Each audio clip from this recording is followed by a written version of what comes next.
Hi everyone, my name is Seba and I built RemFa. So RemFa is basically a confidential payroll infrastructure that I built on the Flare blockchain.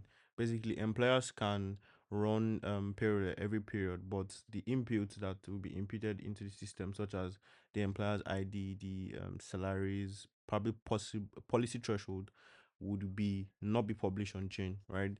So RemFa basically keeps those inputs private and only publishes what settlement requires. So we can see through the architecture right here. We can see how everything plays out. You can take time to go through this.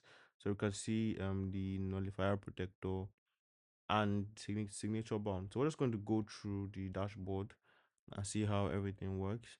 So this is the operating interface where we can see the treasury balance. We can see the live conversion from XRP to USD from the FTSO V2 and the connected wallet. Okay, let me go ahead and connect my wallet. I'll go ahead and connect my wallet right here.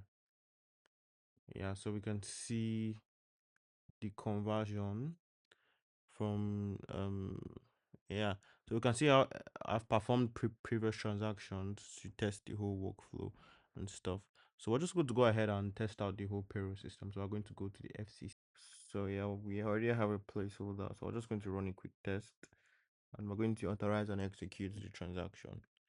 So we're just going to wait for this whole process to go through, encrypting the particular value. Remember, we passed in a dollar amount.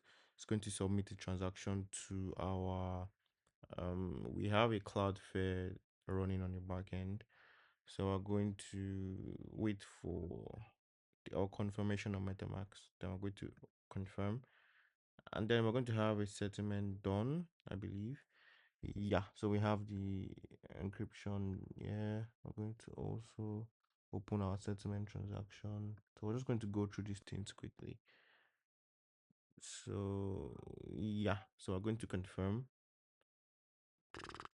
So we can see that we have a success done, and we can see the values in FXRP done. Yeah, we can see the basically we can see everything done in transaction. So we're going to quickly go back to the infrastructure and look at a few things. We can see that the our demo uses a simulated T signer, which I spoke to the Flare team on Telegram, and they confirmed that we can do this for our demo video. So we can see how the FCC was tied to our manager contract, which is here, and we can basically see the real attestation of our local signer. So this is basically about our private payroll evaluation, how you can publicly verify data on Flare. So thank you so much for watching, guys.